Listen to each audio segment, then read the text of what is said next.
Me dijiste que el concepto, el tener un concepto era lo que diferenciaba el trabajo de un autor del de un aficionado, por así decirlo, ¿no? Claro que el concepto se puede abordar de tantas formas diferentes que es complicado, ¿no? Se podría abordar desde la idea de tiempo.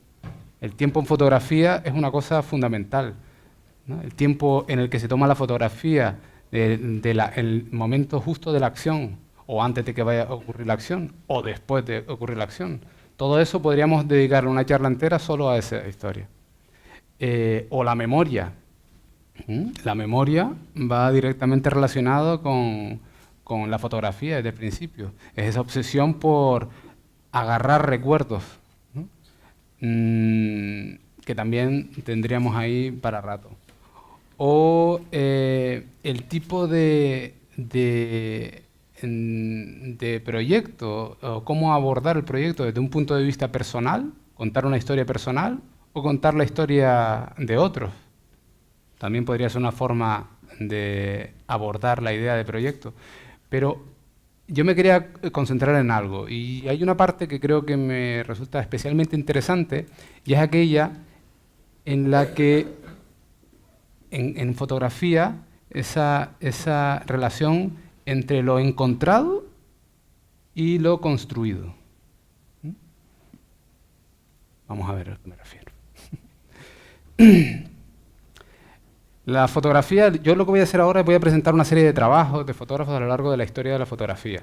Y durante más de un siglo, la fotografía se ha dedicado a encontrar su identidad. Esa búsqueda de la identidad. Y en esa búsqueda de la identidad, de su identidad, ha estado este eterno binomio del que les mencionaba. Lo encontrado y lo creado, ¿no? O sea que piensen en esta idea, ¿no? Por un lado lo objetivo y por otro lado lo creativo. Por un lado lo directo, por otro lado lo artístico, por así decirlo. ¿Vale? Esas dos ideas.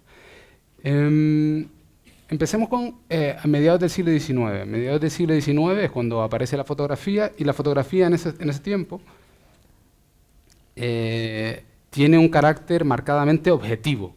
De este binomio, pues en principio es especialmente objetivo. Lo que se intenta es plasmar la realidad, lo que ha estado intentando hacer la pintura durante toda la historia del arte. Pues llegas ahí con esta máquina fotográfica y eres capaz de plasmar la realidad tal y como es. ¡Wow! Súper descubrimiento. Eso hizo que cambiase la visión del mundo. Gracias a la fotografía podíamos llegar a sitios que antes no se habían podido llegar, ¿no? Y todo tenía una idea como muy objetiva, esto es lo que es. Y surge la necesidad de representar también hechos dramáticos.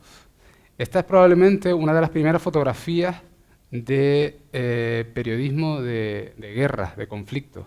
Es una fotografía tomada por Fenton en la guerra de Crimea, en 1855, y fíjense que lo que hay ahí son bolas de cañón, ¿no?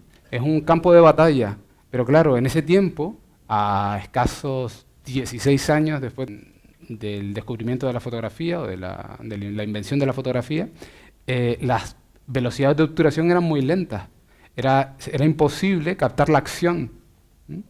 Entonces, Fenton se veía obligado a fotografiar las cosas cuando ya habían sucedido, cuando no había movimiento.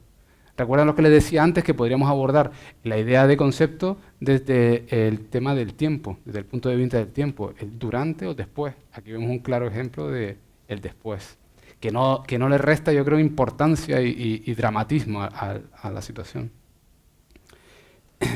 Un poquito más adelante, a finales del siglo XIX, surge el fenómeno del pictorialismo.